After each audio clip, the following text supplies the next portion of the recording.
Today's daf is daf Lamed Ches. We'll start 6 lines down from the top. Omer Shmuel. And we're talking about the Shvisa that he was thrown in this case with Shor. Shor Shal Patam. This is a person who is a professional seller of Arim, of oxen. He feeds them, he fattens them, and then he sells them. So on Erev Yontif, he already has das to sell this shor, any particular shor in his herd, to whoever buys it. He doesn't know who's going to buy it, but he already has das going into Yontif that it will be sold. Areu kiragli kol adam. The kinyan shvisa will be determined by the person who buys it. And that will be wherever that person who buys it was Kona Shvisa going into Yontif. That will be the place where we'll set up the circumference of his tchum and where he's allowed to take the shor. Now, this Gemara is based on the following principle, that on Erev Yontif already, the Patam has intention to give over and sell his shor to whoever will buy it. And therefore, that buyer is Kona Shvisa. Now, Kinyan Shvisa depends upon Erev Yontif, on Yontif. So we're obviously operating here within the context of Breira, which is problematic because this statement in the Gemara, this ruling is being made by Shmuel. Shmuel, in fact, holds in Breira, as we saw in the cases of, the barrels of wine and the behemoth b'shutfus. So Shmuel never accepted that principle of prayer. There are many different answers. We'll go with the Ravid's answer, Balamor, and that is that in the case of Chavos and Behemoth, Shmuel holds ein prayer, and therefore we will be limited by both of them, the areas and the circumference, both of them should fit.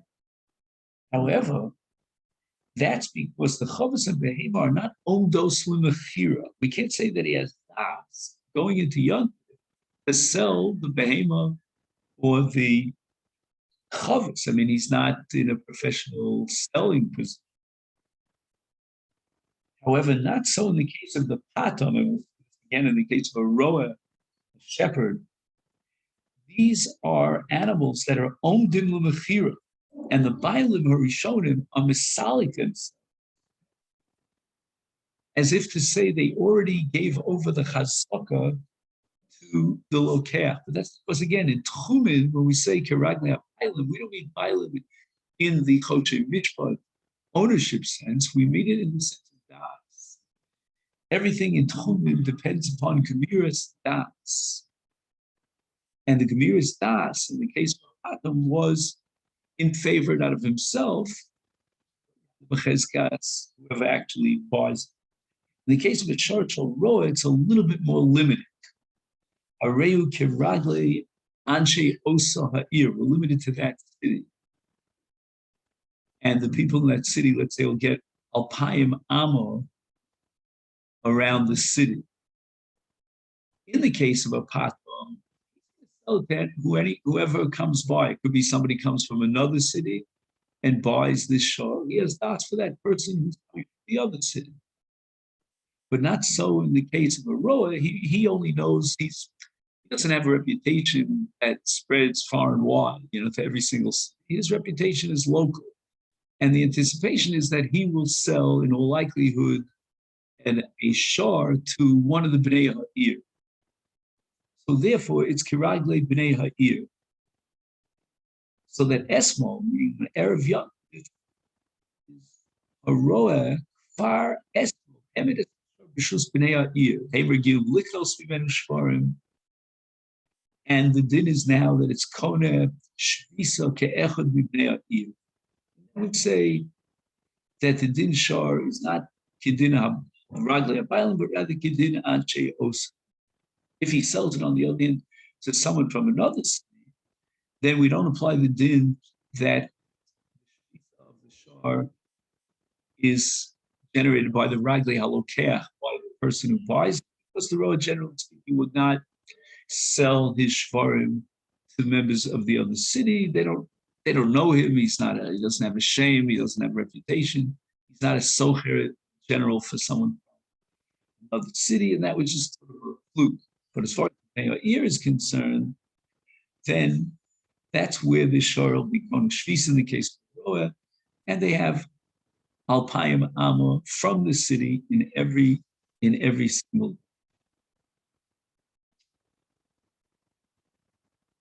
And that applies even if the Roa himself, let's say, made an error for himself one direction. He's going to only be allowed to go 4,000 amos in that direction to the Tzafon, Durham, wherever he made his error of Tchumen. But in the case of a Roa, when he sells it on Yontif, it's going to be that regel of the Roa, be again 4,000 amos north, let's say, based on his error, but rather it'll be Gerag here. That means 2,000 amma in the circumference, in the area around the boundaries of the city. The Mishnah says, Hashoel Averu Me'erev Yom. Now, if a Kli was given over to a Shoel on Erev Yontif, and obviously it's Geragli Hashoel, not the Mashal. The Mashal is taken out of his Rishos, physical. So the Gemara asks immediately, Pshita, what was the Chiddush about Mishnah? Tzricha, lo masra lo. The actual Masira and the transferring of the shar over to the domain of the shoal, the lender, the borrower, took place on Yontif. And we need to be Konech Visa on Erev Yontif. The answer is that even though lo misaralo ela b'yontif, and therefore ma'od table lav b'trutzeo, it's not in the possession of the shoulder, and everything should depend upon the ragle hamash. Hamash lo, the Mishnah teaches me no. And once there's an agreement between the mashal and the shoulder, mashal already has agreed on Erev Yontif that tomorrow he will lend the shor, the shor will come in, or maybe the mashal deliver the shor to the Rishus Shoel. That already is for Tchumen considered a transfer of ilus from the mashal to Shoel based on Gemira's stuff. And the Gemara says that this explanation of the Mishnah and the Chiddush of the Mishnah Masayel, Rabbi Yochanan, is a support for Rabbi Yochanan's statement. The Amar Rabbi Yochanan, a Shoel Kli Mechaver Me'erev Yontif. So there was an agreement, a verbal agreement, a promise, so to speak, on behalf of Mashil to deliver this animal to the Shoel. And that agreement was made on Erev Yontif. It was a verbal agreement. He didn't actually transfer the animal over to the domain of the Shoel until Yontif. There already was a das, and a das for on behalf of the Shoel on Erev Yontif going into Yontif. And this interpretation that we offered for the Mishnah would support Rabbi Yochanan. Now the Mishnah continues, and it says that Shoel Kli Mechaver b'Yontif Dino Karagle HaMashil.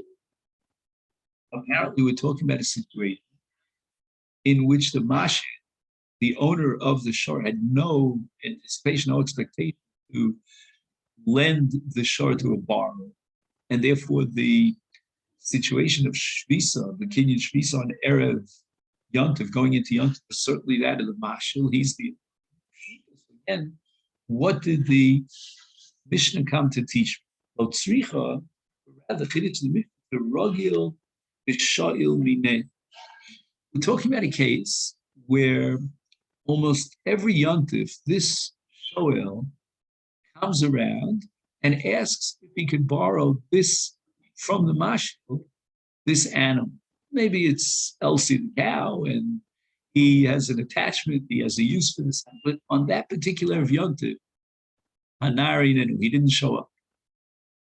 And in such a case, we would have thought, the the Mashal has already decided in his mind, in a very positive and deliberate way, that he will transfer this. He's just waiting on Yontif. Maybe the Shoel was busy on Erev Yontif, couldn't come around, but the Mashal already anticipates that the Shoel will. Mashal, no, that's not his psychology. That's not his mental state. But rather, Meimar Omar, the Mashal says to himself, that Dilma Mishkach Inish Achrina, perhaps he found someone else, the Ozav Shol Mine, someone else had a similar shor, and this particular shorel, because he didn't open Erev Yontif, apparently found some other animal from another owner. And since the shor didn't show up on Erev Yontif, then he didn't indicate his interest in borrowing the animal. Therefore, the Mashil was not Mabid, the Keli, in the Rishus of the shor on Erev Yontif, and therefore it was Konich Visa, Ragli Amach. Now, the sugya that we're about to begin is the sugya called Bittul Barov. And the question is how that operates and kicks in the case of Tchumen. What role or what impact does the principle of Bittul have within the context of Tchumen? And that's going to be relevant to the next part of the Mishnah. Metavlin, Mayim, Melach. And a woman, we'll call her Leah, is preparing a dough on Yontif and borrows various ingredients that she wants to put into the baking of this dough, like, for example, tavlin or spices, mayim, and melach. And she's going to mix that in to her dough, which is called an isa. And now the issue is going to be, the Mishnah said, Areihem kiragli shtehem. And this means that despite the fact that the isa and the volume of kemach that makes these is by far more significant, it's a greater volume than these ingredients like spices and water and salt that they add. So that if the mash, or let's say in the Lashon Nekeva, the mashkilah, has given over these ingredients, which relative to the are insignificant, then why do we say, and that's apparently the Mishnah, says Harei Kirag, which means that we're limited to both the Shvisa Tchum of the Mashelas, and that of the Shoelas. Why? In this case, hands down, it should be dependent upon the Shoelas, the Shoelah, the Shoelas. Why? Because she's got the Isa, she has the dough. He who has the dough has the say. And we're going to see an entire discussion that takes place between Rabbi Abba from Bavel, who comes to Eretz Yisrael, and the Chachmei Eretz Yisrael about this issue. So to give it a little bit more of a background, let's mention a sugya in Masechet Chulin Daf Yud Aleph Amud Aleph. The Gemara there is very famous, quoting the pasuk most in Parshas Mikot, which says Achrei Rabim Lahatos. If you have a suffix, then we go basa rov. Everything depends on rov, and we derive from this the principle of bittul rov. So if you have a tarov, it's a mixture, and you cannot identify neither this element X or that element in the tarov Y, then it all depends on rov. And the din of this tarov is going to be identical with the din of the rov, even though there's a miyut, but the miyut is batul rov. And there are many different halachas here. Rabbi Yehuda, for very different details. Rabbi Yehuda, for example, whose shita is going to come up here now, Sugi Beitza, he happens to be whole of the opinion that min bimino, if they're both these two elements are the same min, then ain't no batal, there's no din of bit, even the elef lo batal.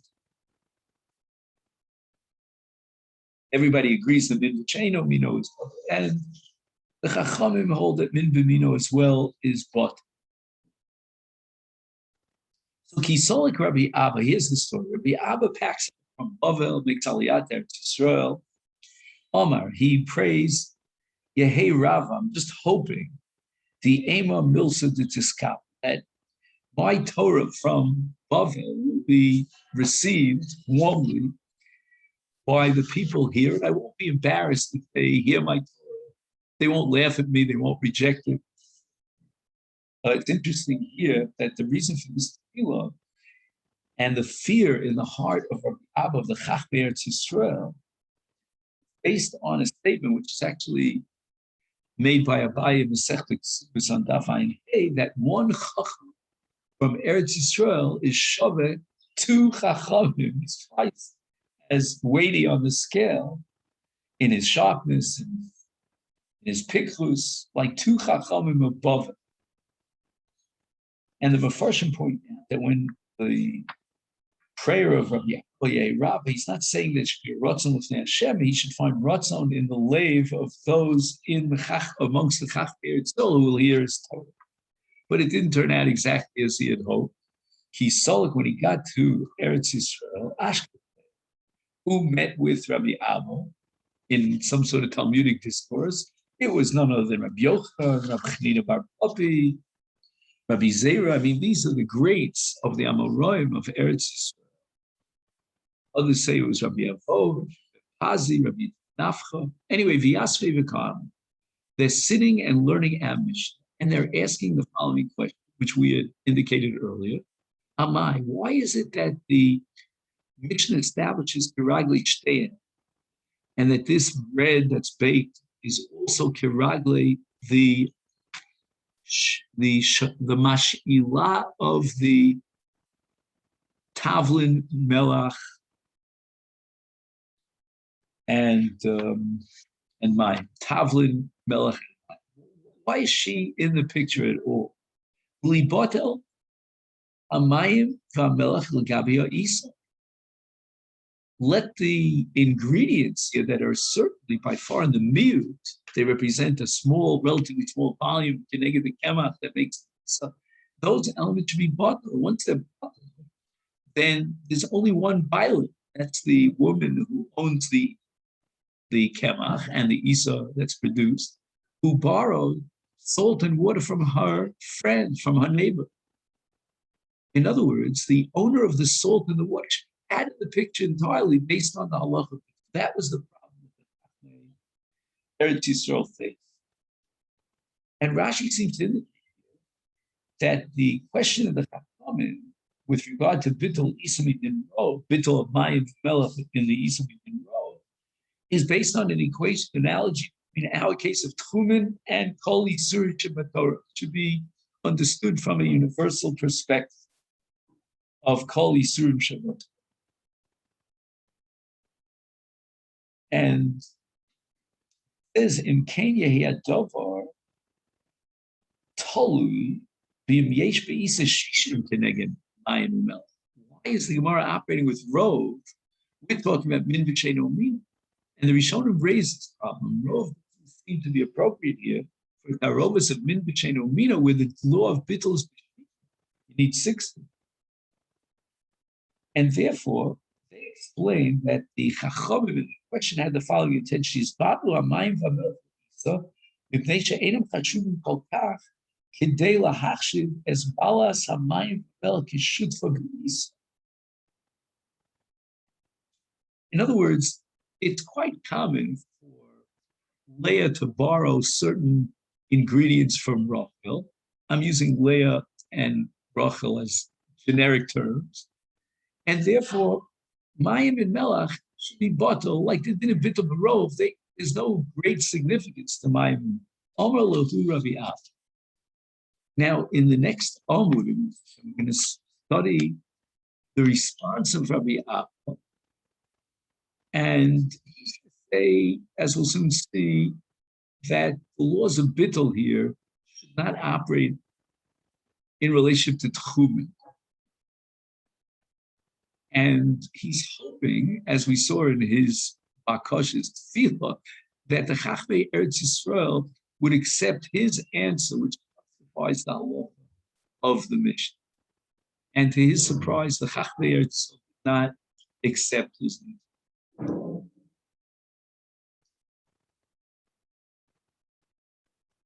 Now, again, I want to emphasize as we go on that there's a fundamental difference between min b'mino and min b'she'eno min. And Rabbi Abba is going to make an analogy between our min to a case of min b'mino, and that's going to incur the wrath, so to speak, or at least the very harsh non-acceptance response of the Chachmei, of the Chachmei.